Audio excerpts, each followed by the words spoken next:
Sir ನಮಸ್ತೆ. ನಮಸ್ಕಾರ.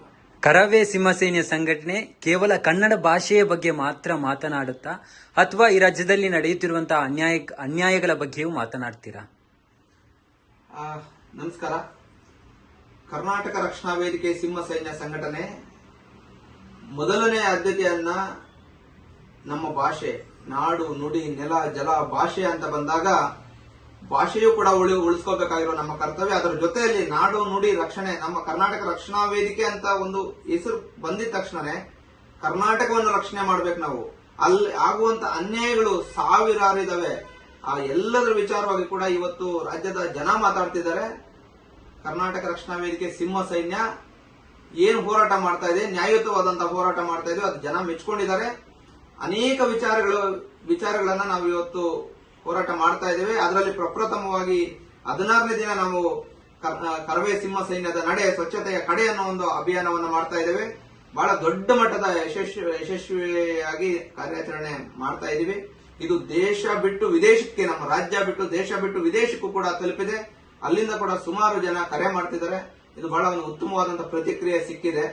Sir, ನಿಮ್ಗೆ ಜನರ ಬೆಂಬಲ ಸಿಗ್ತಾ ಇದೆಯಾ ಈ ನಮ್ಮ ನಡೆ ಸ್ವಚ್ಛತೆಯ ಕಡೆಗೆ?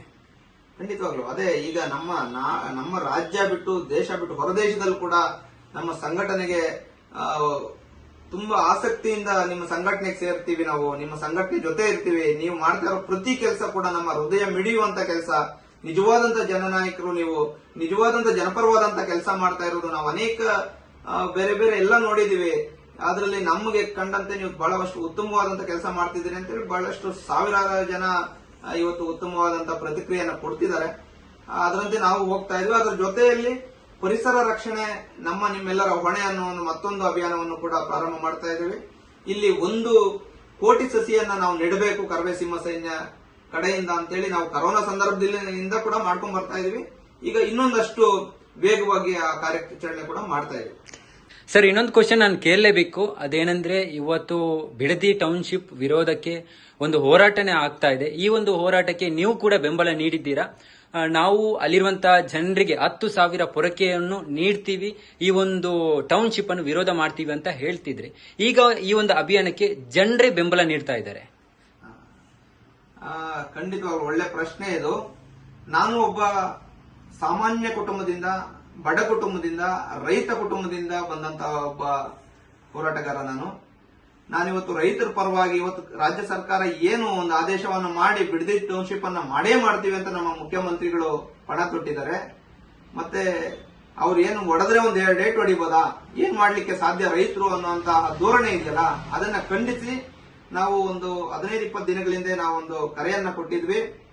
ಬಿಡದಿ ಟೌನ್ಶಿಪ್ ವಿಚಾರವಾಗಿ ಏನಾದ್ರೂ ಅಧಿಕಾರಿಗಳು ಬಂದು ಇಲ್ಲ ಸರ್ಕಾರ ಬಂದು ಅಲ್ಲಿ ನಿಮ್ಮ ಭೂಮಿಯನ್ನ ಕಸಿದುಕೊಳ್ಳುವ ಪ್ರಯತ್ನ ಮಾಡಿದ್ರೆ ಕರವೇ ಸಿಂಹ ಸೈನ್ಯದ ಕಡೆಯಿಂದ 10,000 ಪರಕೆ, 10,000 ವನಿಕೆಯನ್ನು ಕೊಡ್ತೀವಿ ಅಂತ ಹೇಳಿದ್ದು ಪ್ರಪ್ರಥಮವಾಗಿ ಇಡೀ ರಾಜ್ಯದಲ್ಲ ದೇಶದಲ್ಲೇ ಪ್ರಪ್ರಥಮವಾಗಿ ಇಂಥ ಒಂದು ಐತಿಹಾಸಿಕ ಹೇಳಿಕೆಯನ್ನು ಕೊಟ್ಟಿದ್ದಂಥದ್ದು. ಇವತ್ತು ಅದೇ ನಮ್ಮ ಮಾತನ್ನ ಅವ್ರು ಆಲಿಸಿ ಇದು ನಿಜವಾಗ್ಲೂ ಇದು ಒಂದು ಒಳ್ಳೆ ರೀತಿಯಲ್ಲಿ ಹೇಳಿದ್ರೆ ಆಗೋದಿಲ್ಲ, ಪರ್ಕೆ ಸೇವೆ ಮಾಡಲೇಬೇಕು ಸರ್ಕಾರಕ್ಕೆ ಅಂತ ಹೇಳಿ ನಿನ್ನೆ ಪರ್ಕೆಯಲ್ಲಿ ಅಧಿಕಾರಿಗಳನ್ನು ಅಟ್ಟಾಡಿಸಿ ಹೊಡೆದಿದ್ದಾರೆ. ಇವತ್ತು ವನಿಕೆ ತಗೊಂಡು ತಯಾರಾಗಿದ್ದಾರೆ ಹೋರಾಟ ಮಾಡಲಿಕ್ಕೆ.